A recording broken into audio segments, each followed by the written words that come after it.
Okay, so the Turkish get-up is arguably the most technical movement of all of them that we do because of how many steps there are. It's good to know right away that if someone is unable to do the get-up, a get-up sit-up is another good option for them.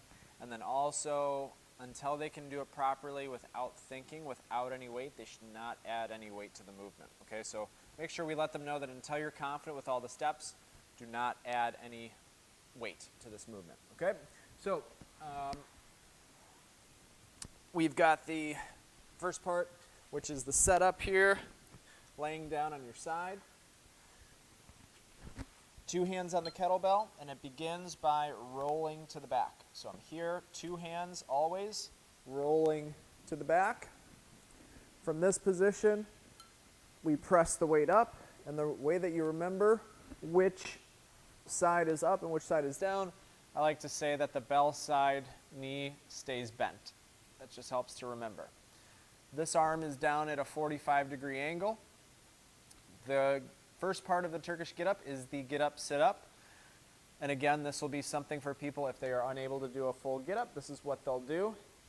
It's where now first of all, we want to bring this foot outside just a bit. This gives us leverage to push through this heel and roll the hips over this direction, okay? Now at the same time, we want to also be pulling through this elbow to get to the sit-up position. So I'm going to push through my heel, pull through my elbow, and get aggressive with it so that I can get up to the sit-up position here.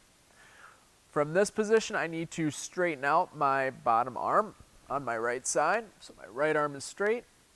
From this position, I drive through my hips so that I clear some space so that I can bring my knee through and underneath.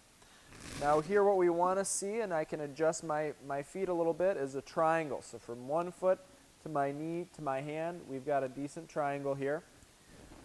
From here what I want to do is sink my hips back, hinge, and then get up into a half kneeling position. From here I adjust my feet so that I'm in line, my back toe is tucked underneath, and I stand up tall. Good reminder here, because sometimes it can get confusing, the leg that you can slap is the leg that goes back. I know I'm off the screen here, but the arm stays locked out at all times. Arm is straight. The leg that I could slap goes back. Really important here, guys.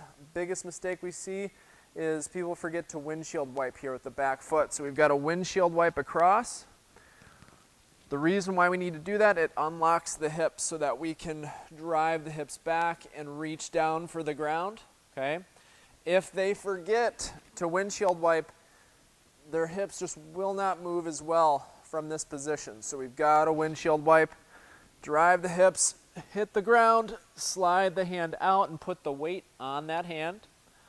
Now we're gonna put the weight on this, or we're gonna drive through this heel, bringing this leg back through, controlling the hips to the ground, controlling the elbow to the ground, and then from here, so that they do not collapse down to the ground, we want to be able to teach them to gently, not a lot, but as they're sitting back, gently allow the weight to come out in front of their chest so that it acts as a counterbalance as they lay down.